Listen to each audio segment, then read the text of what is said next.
not the brightest bulb on the circuit. I know I mentioned that the other day, but I'm a phys ed major who's very inspired about the things I do. So if I say something offensive, it's okay, just hang in there. I laugh because I'm going to tell you all kinds of good stuff, that's going on with the program. But I'm like that dude who comes in for an interview, and you sit down, you're doing the interview, and the person's like the greatest person in the history of mankind.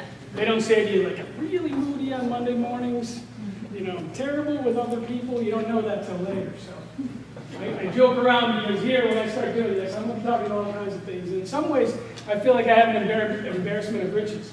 There's a lot of great things happening at Franciscan University. But what I really want to impart today is just sort of this day-to-day understanding of, at some point, every single person in this room has been spoken to by God. And so that's where I want to start. The best thing that's happened to me so far this week is that Lou Judd cried. Because that means I'm not going to be the only person to cry.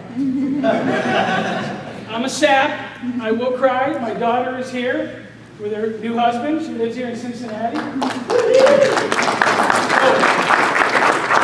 She's seen this before, and I related to Mike. The first time my wife ever saw me cry was when Mark Bavaro scored his last touchdown as a Philadelphia Eagle. 3 years into my marriage, I just sat there bald watching the film. Because I heard him 3 years earlier talking about Jesus Christ in a way that I'd never heard someone talk about it before. So I'm going to start out with my personal testimony. I grew up in Syracuse, New York. I am of 9 kids. I got a bunch of brothers, 6 brothers. So, tough life, interesting life. My mom and dad were hippies, and then they became hippie Jesus freaks. So they would pick up hitchhikers and they'd stay at our house for 3 years. My house literally was that chaotic. My mother was someone who was charismatic, very Pentecostal. She'd come out during my games, playing soccer growing up. A buddy would hurt himself. She'd be praying in tongues out loud. Very, very embarrassing when I first started. But then I was like, yeah, mom's mom. Mom is mom. And so there's a greatness to the fact that she was willing to be a fool. There was something about that has always struck me, and that is that's what she taught me. So as I'm growing up, I realized at some point that I was not in an average family. Not really sure exactly where it was, but I grew up in Syracuse, like I said. My father lost his business when I was 16. And at 16 years old, they said, we're going to move to Steubenville. I don't know if any of you guys have ever been to a town called Cazenovia in Syracuse, but it is like the perfect town. It's gorgeous, beautiful. I lived on a lake. I dove and swam every day. We played hockey every winter. It was beautiful. So then they said, we're going to move to Steubenville, Ohio. It was 1980. It was the #1 most polluted town in the country. #1. I used to wake up in the morning and this graphite would fall from the sky. I didn't even know what it was. I woke up angry every day. I was like, I'm pretty sure I died and went to hell. My mother and father were excited because there was a guy named Father Michael Scanlon there, and Father Michael Scanlon had this vision of what a school was going to look like, a vision of the renewal of the Catholic Church all around the country, and I literally just woke up and wanted to get high. That was it. I was like, I can't take this anymore. I was angry all the time. Because when I was growing up, we fought about it. My brothers, we're an Irish family. And my brother Tony, he said to me one day when I was about 9, he said, listen, you got to learn to fight back or you're going to die in this house. I'm like, all right, so I started wrestling. Wrestling was it for me. I needed a system, right? Just like SportsCenter gives a system. I needed a system. If I was going to fight back, somebody else was going to have to teach me how to do it. So literally I started wrestling pretty young, and I'll fast forward my life. I'm 16 years old. We moved to Steubenville. I really seriously struggled. I'm angry 24/7. Walked into Catholic Central. I had really long hair. I was the New York. They literally called me the New York fag. That's how the conversation went. Walked down the hallway, these guys would say that to me. Big long hair. Every single guy on the football team had a brush cut. Everybody. I was like, you're okay. Don't even know where I am. Didn't know how to relate. Didn't know how to move forward. So I was struggling in this time. I got lucky. There's a famous guy who's in my class. His name is Mark Eddy. I was lucky he was the only artist there, so I actually got to hang out with him a lot. I was a singer. I toured with a band for a lot of my life before I became an athletic director. So anyways, in that short period of time, I started thinking, okay, I need to know my faith, but I sort of ignored it. So one day I was singing in a bar, a local bar in Steubenville, and underage, of course. And I called my brother Bobby, who was 11 years older than me, and he was real strict. He was one of those Catholic dudes that had his act together. He never ever preached to me, though. He was always really good to me. So he was a musician too, so I said, hey Bobby, I'll come watch us play. He knew I was underage, he knew all those things. But he was like, you know what, I'm going to come. So he came, I was a senior in high school. I'm about probably 3 months from graduating from Steubenville. You can imagine my state of mind. I partied like a rock star. I basically did the set. He came up after the set, I go, Bobby, what do you think? He goes, man, you guys are tight. Really good stuff. He said, listen, I need to tell you this. I know you're going to college and you got this wrestling scholarship, and I know that you got good grades, and I know you got a girlfriend, and it looks like your life is really, really together. I get all that. He said, Chris, if you don't know you're creative, you don't have anything. And I don't know exactly what I said to him. I can't remember. I probably blocked it out. It wasn't good. So he left, and 3 days later, I'm in my room, Oxford Boulevard, in an attic, and I literally said, Jesus, I didn't even know I was sad. I said, if you're real, just tell me what to do. I don't have any idea how to live this life that my parents talk about. And he visited me. I had a 3-hour experience. I cried. I felt like someone poured water on my head. I walked out of that room a different person. It was like a St. Paul experience. And I knew that from there, I needed to listen. Just listen. Somehow in that room, I recognized that Jesus had actually given me gifts that some people don't have. And then I was an idiot. And I was sucking them all in for myself. And I needed to recognize that all I need to be is available. And that became a starting point for me. I went back to school, and then I wasn't just a New York fag, I was a Jesus freak too.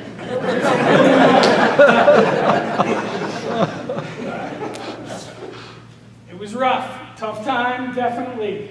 I remember going up to Marquetti, who was a very close friend of mine. I said, I can't do the band anymore. He said, what? I said, I just can't do it. There's something happening to me. I don't know how to explain it. I'm having this religious experience. I'm 18. I have no idea what to say to him. He literally said, what are you, Moses? But he had a couple of expletives in there. And we laugh about it now. But basically, that was a moment for me. I realized, holy moly, I think the rest of my adult life is going to be like my parents. I think I'm going to end up being that guy who hears voices. So at that point, I went on to wrestle in college. I went to Ithaca College in upstate New York. I really desperately wanted to get back to New York. I wanted to be around people who were better than me at something. I had a great career in wrestling in Ohio, but I wanted to be in a room with people who were better. I actually wanted to be in a room with people who knew more than me, who could push me around, break me, build me back up. So I went there, I had a great time. It was a fantastic experience, except for I was the token Christian dude on the team. So the second day of practice, literally, I'm trying to get away from partying. Everybody else is coming into college and they're like, party time. I'm trying to get away. I'm like, oh, moly, I don't even know how this is going to work. I've never even been straight before. So I went to college and I started seeking out any Christians I could find. Literally anybody, anything I could do. But that first day of practice, we came out of practice, a guy named David Kate, he's a 3-time All-American wrestling, and he's lined up all the freshman guys. And he goes, hey, we're having 16 characters tonight. He's like, you coming? And the kid's like, yeah, you coming? Yeah, you coming? I know he's going to come down the line. He's going to point to me at some point. 16 kegs sounds very exciting at that particular point. And I'm thinking, oh man, he gets to me and he's like, you coming? I said, no. He goes, you're a Christian, aren't you? Hey, I'd really rather you didn't just put me in a box. Yeah, you're a Christian. And he just kept going. The next day I came to practice. Second day of practice in college. Second day. Preach was on my locker. I was like, oh, I don't want that. I can't even speak to myself, let alone somebody else. So I spent the next 2 years being semi-frustrated with that moniker. And then the next 2 years after that, I realized that was a great thing.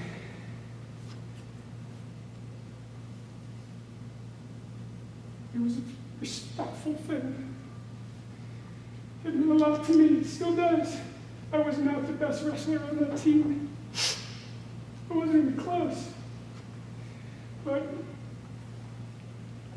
I recognized in those last 2 years, this is my way, this is what I'm supposed to do, this is who I'm supposed to be. I never saw one single guy, never one guy on my wrestling team come to Christ at any point whatsoever until 2 years ago. It's 30 years later. The guy called me up on the phone. One of the guys, last time I saw this guy on my team, he did a backflip on a dance floor. Landed on his face, he knocked out his 2 front teeth. That's the last time I saw him. I pick up the phone, he says, it's kind of backwards. I'm like, whoa, how you doing? What can I do for you? He said, I was going through this thing. Something happened in my heart. I'm not really sure why I called you, but you're the only person I know who's in the faith. And he's like, something's happening to me. He's like, Ledge, I married a biker chick. I married someone who like I knew I could relate to. I raised my children that way. He's like, and now I'm going through this conversion experience. Except he didn't use that word. He just kept saying heart experience. And then I told him, wow, that's amazing. Tommy, that's amazing. And he said, so are you still that way? Are you still that way, preach? And I'm like, I am. And he goes, I looked you up, and you're on this, like, you're an athletic director at the school. He's like, are all the kids in your school like that? Yes. He's like, the athletes, are they all like that? Yes. Oh my gosh, that's beautiful. So a couple of months later went to a Steubenville conference, and he is now a deacon in the Catholic Church. So that's a beautiful thing too.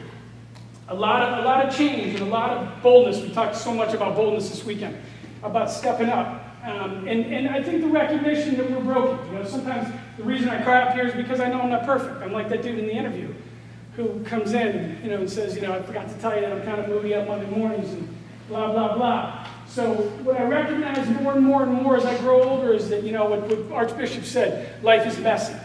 Life is messy. It's not easy. It's difficult. However, we have to stay the course. And people in this room, are experiencing callings in different areas. So we can talk about sports leader, we can talk about, you know, what it is we have to do, but we have to remember things like Kathy said the other day. You know, we don't actually fix things. We don't actually fix things. We just are available.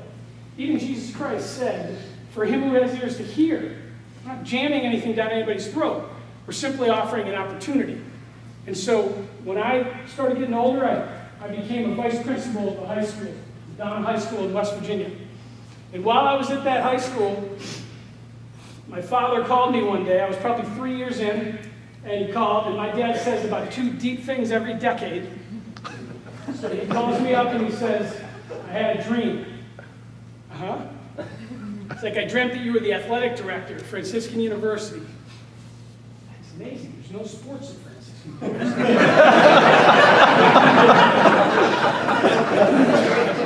He said, yeah, I agree. It's kind of weird. It's a true story. So 2 years later, I'm being approved to be the principal of this high school, and the offer's financially really good. I have 6 children, you know, so there's, you know, I'm thinking, okay, I got to make a decision that is both in the world and not in the world, you know. How do I do this? And a recreation director position opened at Franciscan University. Not exciting for my wife. My husband can be a principal or a recreation director. So that conversation took 3 days. But at the end of it, basically I said, I don't know how to explain this, baby. I have to do this. I have to go in as a rec director. I don't know what all this means, but I'm telling you, I know this is right. So I applied for that position, and then they called me and said, you gave it to somebody else. And I'm like, okay. I don't want to hear God the way I thought I heard God. And 7 days later, that dude quit. I don't know why. He quit. And so they called me and said, okay, you come on in. So once I got there, I started seeing that culture, Franciscan's culture. It was like nothing I had ever seen. Ithaca was a jock school. There was a lot of great athletes in Ithaca. It's huge. They just built a $146 million athletic facility. It's an airport. It's gigantic. So Ithaca was an amazing sports school. Love that. But what I saw at Franciscan was they had this intramural program. And this intramural program was incredible. There were like 1,000 kids in the intramural program. And every time they played sports, they prayed together after they played. Which is cool. We've talked about that a lot this weekend. But what I saw there that I'd never seen was that the first week I was there, I watched these guys get into a fist fight during the game. And I'm like, this is interesting. You know, here at Franciscan, we got 2 people fighting, you know, playing flag football. And they're done, they fight, they both get ejected, and they're standing, you know, their respective sidelines. And the game's over, and one of them walks over to the other one and goes, hey, sorry for being a complete jerk. And the other guys go, yeah, me too. And then they go into the prayer together. Like, holy moly, that's beautiful. That is beautiful. Would that we all act that way in real life. That's like something I've never seen.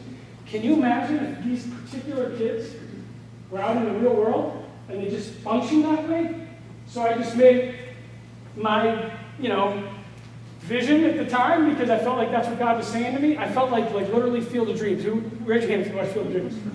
So I'm like the biggest sap in the history of mankind. I can watch Field of Dreams. I'll cry 87 times. So my kids would come in the room. Dad's watching Field of Dreams. Get out! Get out! The guy's going, sell the farm, Ray. Sell the farm. That's how I felt all the time. People were walking up to me going, Ledyard, what are you doing? This place is not going to accept this, I mean, really, there were lots and lots and lots of people inside who just literally felt like you bring sports to Franciscan University, Satan walks in the front door, right? Satan himself is coming to walk in the front door. So Father Michael Scanlon was a friend of mine. I knew him since I was 16, right? He's the reason that my life was ruined. I can talk to him. So basically, I was trying to share that vision. And intramurals was really something that inspired me. It was what I realized, oh my gosh, Father Michael Scanlon did with an entire university what I was asking him to help me do with an athletic department. It's not that big a vision when you look at it that way. What he had done with a university, he changed the face of Catholic culture in America. I was simply saying, can we stop doing this? Can we stop going, oh, come to Franciscan. Oh, you're an athlete? You go somewhere else. That's all I was saying. Can we stop turning the athletes away? There are people who are 18 years old, like me, who have really deep faith experiences, who need a place to go. You guys are training all those people right now in these methods. It is working. So then what? When they're 18, just send them to the wolves? There has to be Catholic schools who rise up and say, no, send them here. Send them here. I have 2 sons right now playing soccer. I didn't even know that was like one of the things I was going to experience. It's beautiful. I can say my 2 sons are so in their faith. And no one's pushing them around except for the opposing teams. They're able to walk into an environment where they can express their faith in any manner. They have 2 totally different personalities. But the point is that they can come in and express their faith in any manner. And the dude standing right next to them, the left back, feels the same way. The keeper feels the same way, so does the striker. They're all together. They're not perfect. Life is messy. But it's okay. We're still talking about a message, and we're asking people, can you gather with me on this? So, proposing sports properly directed is what I was trying to do. I'll be quick on this part. Basically, there wasn't a single person at the university who was for this. Nothing. Even my best friends that were priests were like, listen, Chris, seriously, you ought to reconsider this. This is a bad idea. And my point was, look, you got spirituality, you got the academics. It's perfect. It's the perfect time to add athletics. We can do this because it won't ruin the culture. And then all the, some of you guys are graduates from Franciscan. Luke, do you remember the trouble? Oh, yeah. Matt, the trouble. I mean, there was internal turmoil. They marched me into the chapel and said, stand up in front of 400 people and tell them how you feel. Actually, don't tell them how you feel. Just let them ask questions to you. It didn't make any sense to me at all. So I just stood there and tried to tell them, I promise all the cool jerks who you went to high school with won't come here and beat you up. That's all I could think of. My priest buddy didn't like that either. All right. So choosing the appropriate national facilities, choosing the people who will come on board with me, it has to do with sports leader, varsity Catholic, CAC, finding people, praying, right? Because I know there's a ton of questions. What about this? What about that? At the end of the day, we'll answer X amount of questions, and then we'll just say, guess what? I have no idea. But you got to pray about that. Because we have to hear God. When I talk to my own children, I say, look, at some point, you have to stop hearing me. I need you desperately to understand God's voice in your heart. I don't know what God wants you to do. I really don't. I can pretend, but I don't. And when we pretend, it doesn't go well. So we have to introduce our people to the person of Jesus Christ. And that's when they'll start to see, oh, I'm supposed to do this. Like what happened to me in that room that day. Articulating the mission and the vision. I wanted to talk about ongoing conversion in mind, body, and spirit. I played 100 sports in my lifetime. I've coached many, many different sports.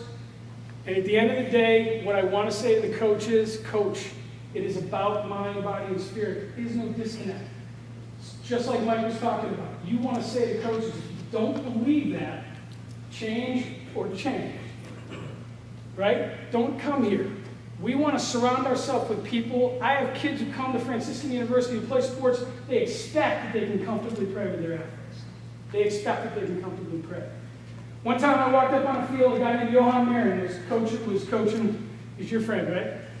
Johan was coaching at the time. He's from Trinidad and Tobago. He played on the Trinidad and Tobago national team as a goalie. So he was coaching the Franciscans. Beautiful guy. So I heard one of our assistant coaches, I got 20 minutes earlier, I got word that a coach named Ward was going under the knife for cancer. He was very, very close to death. And I went up on the field. It was during tryouts, so you can imagine there's probably close to 70 kids on the field. We're talking guys and girls, soccer team. He coached them both. So they're in tryouts on this field. I walk up, it's 10 minutes to 3. And the 3 o'clock bell is going to ring here on campus. And I said, Johan, Ward is going under the knife at 3 o'clock. I said, I really think we ought to stop and pray. He goes, oh, that's fantastic. Let's do that. That's great. I was with a guy named Antonio Suave, who was standing with me, and who also coached there for a little while. Some of you guys might know him. He's a monkey. So Johan said, okay, let's go. And he walked over to the end of the field, and there's a fence, chain link fence, and he puts his bag down, and he pulls out a poster. I'm not making this up. He pulls out a poster of the Sacred Heart of Jesus. It's this big. And he takes it, and he sort of curls it and sets it out into the fence so it can steady itself. And then he pulls all 70 players in. He says, okay, now we're going to pray. And they get down on their knees. Now, I thought I was up there to deliver a message to go back to work. 45 minutes later, we got up. I think I was the only guy not paying attention to the prayer. I just kept looking around. Is anybody angry? I'm supposed to be at soccer practice. Nobody moved. Everybody prayed. It was beautiful. I got up, I'm like, is this heaven? Right? Wasn't that like from Field of Dreams? No, this is Iowa. I was like, no, this is Ohio. So, beautiful things. I'll talk more because I think we get more instruction from the story. So, I'll talk more just about some of the beautiful things that have occurred, like Lou talked about. But I want to start out too. It's not just the mission. I don't want to let go of the athletic side. For me, conversion in mind, body, and spirit is to convert as an athlete too. It is not an excuse that you're a Christian. It is not an excuse. You don't back away and say, well, I'm Catholic, so there's other things that are more important to me. That's not true. God chose you for this place at this time and this medium. When someone says to me it's just a game, I just want to say, well, your life is just a life. That doesn't make any sense. It's never just a game. Never. There's a point where if you play ball in college or high school, you play with the prospect of developing yourself to the extent that you can do the best you can to win a game. Does the outcome matter? Not usually. But it matters that you enter into it with competence. There's a quote from Bagger Vance. He said, therefore, Gino, love your opponents. And when I say love, I don't mean hand them the match. I mean contend with them to the death, the way a lion battles a bear, without mercy but with infinite respect. Never belittle an opponent in your mind. Rather build him up, for on the plane of self, dignity, there is no distinction between your being and his. Be grateful for your opponent's excellence. Applaud their brilliance, for the greatness of the hero is measured by that of his adversaries. Those new to the game often cheer an opponent's misfortune, but the player of wisdom, who has entered into the soul of the game, schools himself to fell and act the opposite. So how does this play out in real life? So one day I hear the Lord saying to me, you need to talk to Pete before a soccer game. Walk over and talk to Pete. He's too mouthy. I'm the athletic director. That doesn't go over well. So at some point I feel like, I really need to talk to Pete. I'm a little sick of hearing his voice. He's constantly kind of running trash mouth on the field, and the coach hasn't said anything to him yet. And then the coach did. It didn't quite work out. So I just walked over to Pete before the game, and I said, Pete, I want to tell you something. When you play today, I love the way you play. You play like a bear. I love the way you defend the goal. Love it. You're a monster. Shut your mouth. No more talking. No more mentioning stuff to the other team. No more trying to piss a guy off. Cut it out. Get out on the field, play like an animal, and do not speak. So he was angry, as you might expect. I am a direct man. And he said, okay, coach. So he gets on the field, and this African guy who he's playing against, and I don't mean African American, he was African, he's from West Africa, and he was playing against Pete. He was a striker for the other team. He got one good goal off. It was a dog fight. It was like a beautiful poetic moment. I watched the whole game, and this is just fantastic. The way Pete is battling with this guy. This guy's battling back. They're not saying a word to each other. They're on the ground half the game, but they're not saying anything to each other. Tremendous amount of respect. Tremendous amount of bashing into each other. So that game's over, and our teams do what all our intramurals teams do. They all do. I did not tell them to do any of this. They just do it. They walked over to the other team. We won the game with like 12 seconds left, so it was uncomfortable time. So one of our guys walks over and he says, hey, do you guys want to pray with us? And the Bethany captain says, mm-hmm. So the whole team starts walking. Now, if you picture it, I'm seeing his team walk onto the field. My team is like right here. They're starting to walk toward the center. I'm 25 feet from the coach. The coach says, hey, where you going? Get your stuff. Get on the bus. So the whole Bethany team turn around, they're looking at him incredulously, like, do we get on the bus or do we go pray with this team?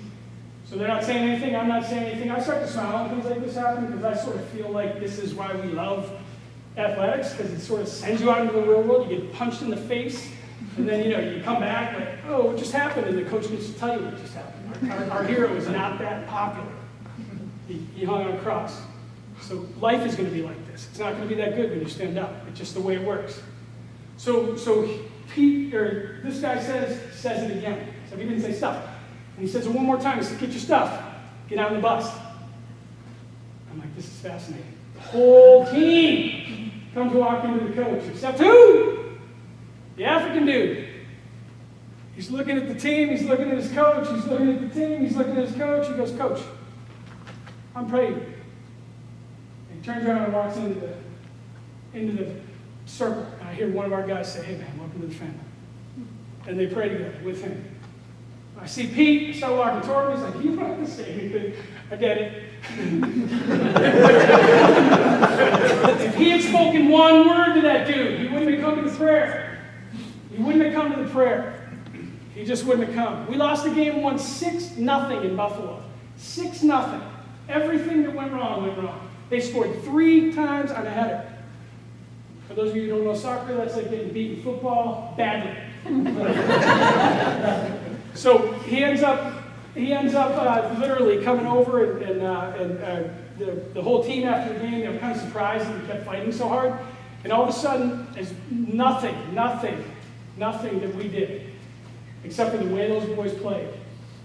They were on the field together for 20 minutes after the game. Both coaches were standing talking, and they were like, what are they talking about? And both teams were together. We lost 6-0. We should be semi-embarrassed. But what happened was there was a kid on my team who was from Buffalo who was actually was going to go D1, and he decided not to go D1, to go play for Franciscan. And all those Buffalo kids who were there playing against him were asking, why did you come here? We just crushed you guys. And they started conversations on the field. And so they stood there and started talking.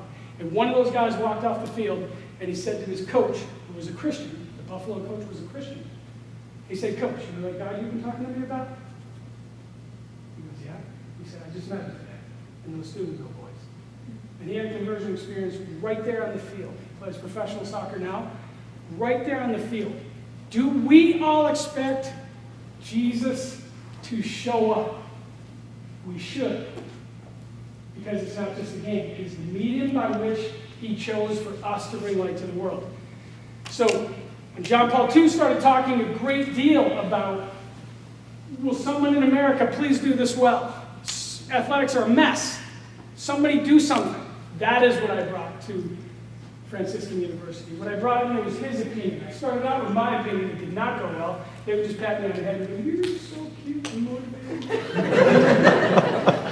And then I started saying, "Well, John Paul II said, John Paul II said, John Paul II says, John Paul II says," and all of a sudden, really, literally, it was unbelievable. And then I wrote a letter to Reverend Lixie, because while I was in this argument, the Pope started the Office of Sport and where you are now. I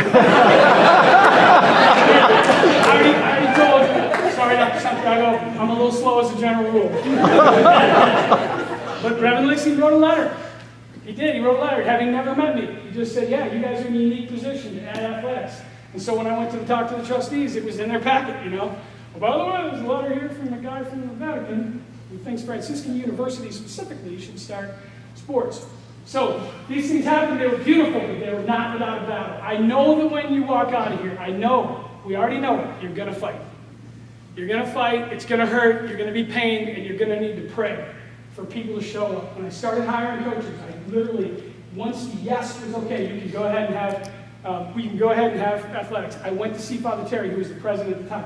Sat down with Father Terry, looked at him dead in the eye, said, "Thank you so much for everything. This is beautiful. It's going to start. We're going to get it going." He goes, "Chris, can you do me a favor?" "Sure. Can you please not just seek out coaches like all over the world?" "Huh? What does that mean?" He's like, I just want you to pray. I just want you to pray like St. Francis did. That people will show up. That brothers will show up on your doorsteps. So I said, "Well, that's not really my personality." He said, "That's why I said it out loud." So that's what we've done. Just pray. The people will show up. Pray. Because if it is God's way, then you're not that great. God just brings people. You recognize it, they recognize you, and you work from there. Again, very similar to what's going on with sports leader.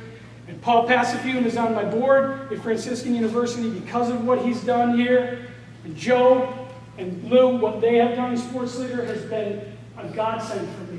Because what I realize as an athletic director is I work and there's all kinds of really weird NCAA rules that I have to work with coaches on constantly. There's all kinds of complicated rules in NCAA athletics for coaches that are part-time that do not exist in high schools. And so what I found is recently I had to sit down with the evangelization director on campus and say, "I need help. I need a director of sports ministry.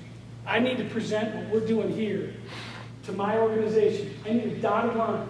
As an AD, I want a director of sports ministry right with me.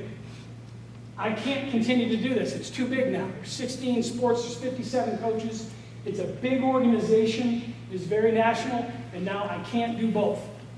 So the director of sports ministry is coming. Great timing, and it's God's timing. But it's God's timing, and the reason it worked is because Lou heard the Lord, because Joe heard the Lord, because Paul heard the Lord, and they all said, "You know what, we're going to act on this." And now all of a sudden we found out from different parts of the country, "Yeah, I've been acting on this too. Are you a partner?" "Yes, I am." "All right, let's do this." Thomas Wirtz is the same way with Varsity Catholic. Tremendous stuff. So who can tell me who said this? The values of the game are so much more important than the events that accompany them. The values of the game are so much more important than the events that accompany them. Vince Lombardi. Fascinating. So we think Vince Lombardi was all about the win. He wasn't. And a lot of what we're talking about, a lot of what we've discussed this entire time, is actually a return to the way things used to be. Much of it is. John Wooden was this way. Vince Lombardi was this way. These were people who understood virtue. Put the right coaches on the bus, and things will work out. Along with that, I do my Reagan thing, trust and verify. So, we have contracts at our school. The contract says that the coach is responsible for the spiritual atmosphere of the team. You are responsible. It is in the contract. So I'm not sneaking up behind anybody. If they come and they work here, they know that they are expected to be the mentor, to be the leader in prayer and spirituality. These things take on entirely different positions, though, on different teams. Here's my example. So people come to Franciscan for two reasons. Your school, too. They really want to be there, or their parents make them. Not that complicated. The people who really want to be there play all kinds of sports. The people whose parents make them all play rugby. They're like me, they just want to hit somebody. I was in high high school, right? So essentially what happens is that the people I put in charge of the spiritual atmosphere of the rugby team, and I'm sure it's very close to what you're doing, Mike, you have to have very strong human beings in those positions, or things can go awry. You have to have people who really care. So my favorite story with the rugby team, there's a whole bunch of them, there's two that really ring true, is we want to create a culture, right? You want to create a culture on every team. So I put this guy in charge, his name is Chris Peterson. Peterson had arms like my legs, he's my age, he looks like he's 21, and he's massive. So when the kids walk up on the field, they're already bowing down before he even speaks a word. That's the way men are, by the way. I always love that about women in fitness. When women want a fitness trainer, they're okay if the fitness trainer isn't in shape. They don't care. They're like, actually, that's even better. I look better than you do. You can be my trainer. Men care, right? There's no possibility of us going to a fitness trainer who's in worse shape than us. You're going, no, dude, we're not talking. So Chris Peterson's on that field, and Peterson says, first 2 days into practice, hey, listen, I want to pray over here afterward. They do the prayers like everybody else. They actually pray with the other teams. They always have. It's a beautiful thing. They beat the jeepers out of the other teams. Wicked physical. And then they go, hey, you guys want to pray? Listen. They do. So anyways, Peterson, he says, listen, anybody wants to pray about something serious, anything serious going on in your life, I'll just come over here. After practice every day, I'll just be standing over here. Anybody who feels like praying, come on. 2 guys, 3 guys. Weekend, 5 guys. By the time 3 weeks is on, the whole team's praying with Chris Peterson. They're sharing and they always do it after practice. When they're kind of tired, they're a little more vulnerable. They open up more. They just went through something with the guys on the team that matters. So one year, 2012, we're in the semifinals. If we win this game, we're going to the Final Four of the nation. We're playing in Wisconsin. It's Wisconsin Whiteside. They're supposed to pound on us. It was a Sunday. We went to Mass at Sun Prairie, Wisconsin. The priest up front saw a big team. He said, who are you? Rugby, okay, don't be afraid. Literally, the homily that day was on the parable of the 3 talents. And he was saying, don't be the third person in the parable of the talents. Don't be afraid. It was unbelievable. I mean, it was unbelievable. We walked out of there, our guys, I thought they were going to jump out of the bus and cut through the window. And it was the most motivational speech, and it was like 3 sentences. So they came to the game, they blew away Wisconsin Whiteside. It's pouring down rain, it's wicked cold, the fans take off quickly, there's no spectators, there's no fanfare. We just made the Final Four, we're going to play in Colorado. We're all excited. We sit down on the bench. I am standing there because I came to watch the game. And they didn't even care that I was present. One kid just looked up from the bench. He said, I'm a cocaine addict. Everyone just stopped.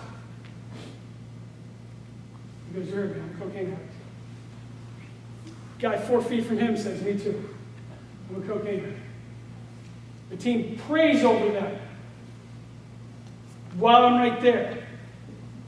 That is the culture that you want. Life is messy. We're not that great. But people need to know that they're in battle with somebody who cares about them. And we need to hold each other accountable to those things in mercy and in toughness. Because one of my other favorite stories on this is a guy named Gabe Leesmeyer, who they called Hansel because he had this huge blonde hair that went everywhere. During a rugby game, 10 feet from me on the sidelines, during a game, one of our guys started swearing at the guy on the other team for some stupid reason, I have no idea why. Kind of punched the guy while he was down. He started to get up. Rugby's live all the time. Ball moves from here to here to here. There's no damage. It doesn't stop. So he just leaned down and grabbed our guy, our own guy, by the hair. Shoved his face back down to the dude on the ground and said, apologize now. As he was saying that, the ball was live on the other side of the field. So I'm 10 feet from our captain going, I love this school. He's holding Christian down by the hair. And then when Christian says, okay, man, I'm really sorry, he jerks him up with authority. Boom! He goes flying backwards, he falls on the ground, and Gabe goes running toward the action. Eventually, Christian got to the action, too. But that's the culture you want to build. That's what we're looking for. It is possible, you guys. It's possible. It can happen. If anyone here has seen the movie Woodlawn, any of you seen the movie Woodlawn that's out right now? Please check this movie out. It's called Woodlawn. It's something that happened in the 70s. My mother was probably at the arena while they were praying over me. Where 2 football teams convert to Christ together. Beautiful story. So, I want to talk about these things that we say. I say to coaches all the time, we're the same as everybody else, but we are the same. We're going to call sin a sin. When we actually sin, we're going to call it sin. We're not going to take the sin, put it in our pocket, pet it, make sure it's really comfortable, and then see if it grows. We're actually going to talk to each other about these things. We're going to say it out loud. We're going to speak about the elephant in the room. With sports leader, what these guys have done is they have helped me live what I think is powerful life. 2 Peter 1, 5 and 6. It's one of my favorite verses. It says, "And to your faith, add virtue." So think of my background. My background is this charismatic renewal thing that's going on, right? I speak in tongues, right? I get all excited. I want to sing songs. And not everybody on your team wants to sing songs. I needed a starting point. Catholic Church is a big place. The traditional Catholic is not that comfortable with me. I get that. I'm not that comfortable with them. But what we have to do is I have to find a starting place, and virtue is the starting place. It says, "And to your faith add virtue. And to your virtue add knowledge," which is what we're doing today. "And to knowledge add self-control," which we can all be pretty good at temporarily. So he says, "And to your self-control, perseverance." Self-control over a long period of time. "And to perseverance, devotion. And to devotion, mutual affection. And to a mutual affection, love." So we start with faith, we go to virtue, we end with love. That's amazing. So when Mike Orlando says, we kind of talk about love in our locker room, it's true. So I also have, if anyone wants to see it, an evaluation of every coach at the end of every season. We assess whether or not these things are true, so that I just don't get to tell stories and make them up as I go along. So we assess on practices, games, player-coach relationships, program competitiveness, overall season, and faith formation. There are specific questions that are asked to the athletes. Did your coach do this? Did this happen on your team? And it is my relationship with Lou that has brought me to this sort of deeper understanding of I can actually assess whether or not an athlete feels like there's an atmosphere of faith formation and growth spiritually. So, that's my story. I'm sticking to it.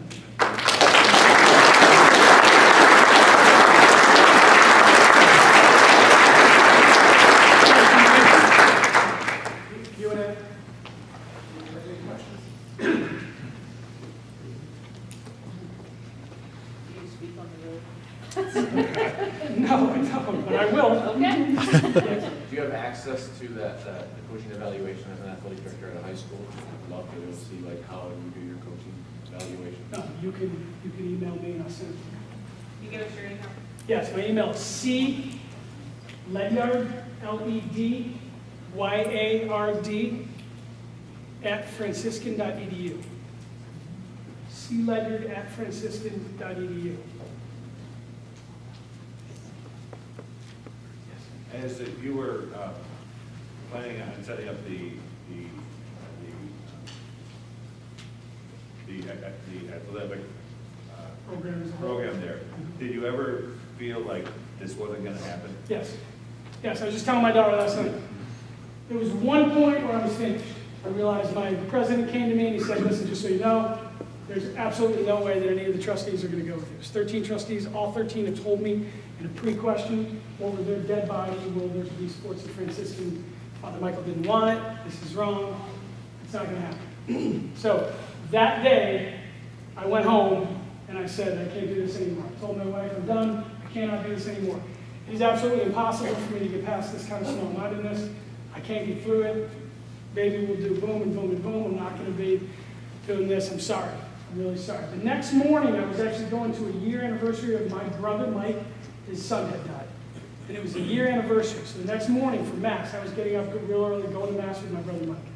I went to Mass with the full intent of walking in and saying, guys, thanks for inviting me down to the trustees meeting, but I'm out.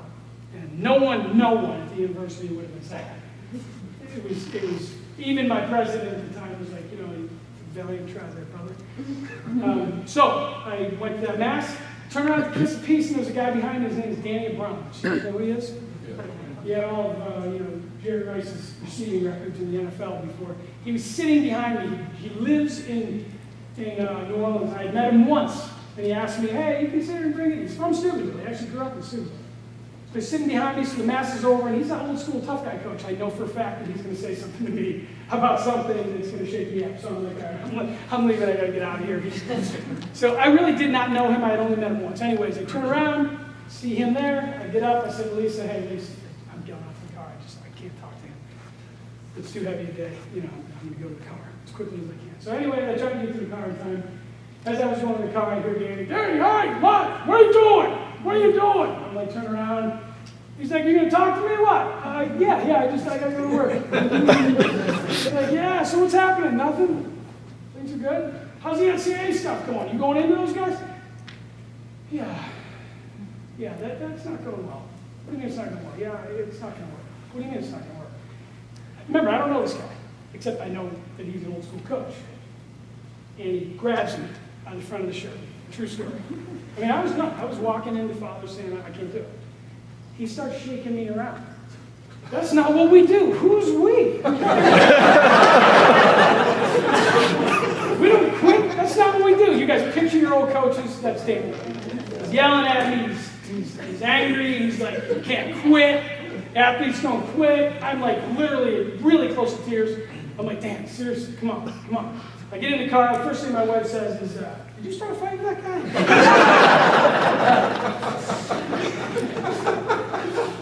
It just changed me. That moment was all I needed. It was all I needed. I went in, I went down. A week later, the trustees, 13 out of 13 trustees said, "We're in. We're unanimous. This is beautiful. We've never heard anything like this. Speak what you know is true."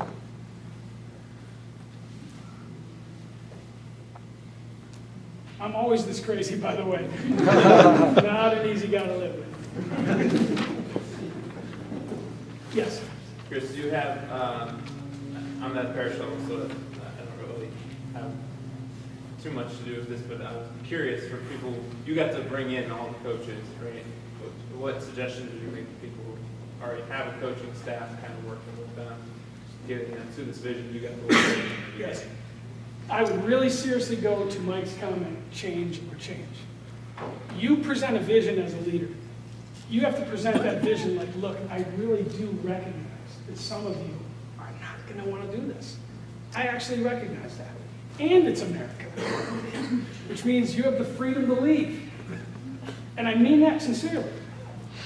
When you're coaching, you guys, we don't say to kids, "And if you feel like working out this day, you go ahead and work out. If you don't feel like working out, go to Graham's house, eat the cookies, all will be good. We'll still win." You don't do that. So essentially, I'm not saying it in people's faces. I'm saying present the vision as if this is where we are. Embrace this philosophy or embrace a different one. But don't stay here and embrace a different one. Embrace this philosophy. We can do this together. But you have to be the Pied Piper to some degree. I've been in circumstances where I'm talking to coaches where in the same room a coach says, "You are completely full of it. There's no such thing as what you're describing. It's a fairyland." And another coach in the exact same room said to me, right after that guy said that, "Please tell me that what you're talking about exists. Please tell me what you're saying is true." So for everybody who is saying this can't be done, they're constantly being interrupted by people that are doing it. When you're interviewing coaches, Chris, some people now can kind of speak the lingo about, mentoring, gospel values. What are keys that you look for that says this guy or gal gets it? They get what I'm preaching here. This is a complicated one because coaches sometimes can be car salesmen, and they're coming in to tell you their systems are the best. So none of what I'm going to tell you is 100%. I have hired coaches who in 1 year you realize you're not it, you're lying. So it happens. What I broadly say and specifically say is there's 457 Division III schools in the country. Do not come here unless you're Jesus. Don't come walking in the front door. It's not going to go well for you. You're not going to change anybody else. You're going to be gone. I I need to know that you are committed to mind, body, and spirit. And I talked about conversion, personal conversion, because I can't impart what I don't have, right? So I need to be going through personal conversion constantly. I have to be comfortable with also converting continually. I have to apologize when I'm wrong. I have to stand up in front of my coaches and apologize. I'm asking, I see literally, does this coach feel comfortable when I'm talking about these things? When I start talking about, hey, listen, you make a mistake, you apologize to your boys, apologize to the girls. You can tell when somebody's like, I don't even know what you're talking about. Like, they really don't know. So what you're trying to do is ask questions that make someone feel uncomfortable, or it brings out a light in them. Or suddenly they start talking. Almost always, if somebody can't communicate back to me well, they can say the words, but if they can't start talking about personal experience while they're in this conversation, then I start saying, okay. And I don't make that hire by myself. I bring in other coaches. I have more women in my department than I do men, because there are more women in my school playing sports than there are men. We have a good balance in that, and I bring them into these discussions. I do not hire by myself. I don't even do the interviews. I have 47 applications right now for a track and field. I will run through those applications. I will pick the top 7, and all 7 will meet with my entire committee, whoever the track committee is. It helps define a lot of that. You're not doing it by yourself. Yes, sir. Do you have an opinion on why there's so many Catholic universities that haven't implemented a program similar to this? It's astounding. Astounding. When I was wrestling, we used to wrestle Wheaton College. I told some guys the other day, we knew 2 things about the Wheaton College wrestlers. It's a Protestant school. We knew 2 things about the Wheaton College wrestlers. If you wrestled them, or if you talked to them, they're going to talk to you about Jesus. If you wrestled them, they were going to hurt you. Even if you beat a Wheaton kid, you didn't want to wrestle a Wheaton kid. So the Protestant schools have done such a good job. So when I was I remember I had to figure out how to be an athletic director first. So I would go to all the schools, any school I could go to, and I would head to the Protestant schools and Catholic schools to talk about, what do you do with this collegiate rule, or how can I hire, or, who do I have to talk to regarding equipment and blah, blah, blah. How do I get an Adidas contract? Whatever those logistical things were, anyone can answer me. Anyone. Whenever I went to a Catholic college and sat down with their AD, my last question was always, okay, so how do you deal with the spiritual aspect of your athlete's growth? Not one. Not one single athletic director can answer the question. Not one. I remember one guy who I really, really like. He's actually from around here. He's a great AD. He's a good guy. I said, so what do you do spiritually? Jimmy, you got any Catholics on your team? That was exactly how the conversation goes. The basketball coach was behind him and he said, you got any Catholics on your team? It was hysterical. I'm like, wow. But it's telling, isn't it? I think what happens is what you guys do is so fantastic. What you do in the formative years, of course our formative years too, but what you guys are doing in the formative years is absolutely incredible. But literally, we put our mind in a bucket and we fire 45 in it. What are we thinking?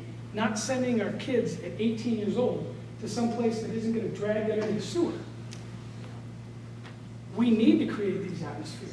I know that Belmont Abbey is really working toward this. The Benedictine is working toward this. The Christendom is working toward this. I know there are schools out there that are really working hard to put together an athletic department.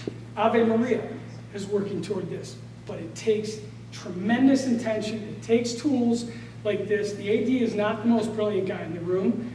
That's not how it works. It needs to be surrounded by people who also say, hey, can we do this? Or they need to hear other ADs. I often speak with the other ADs and say, hey, you can do this. You can do this. It can be done. But they have to break down what is already built.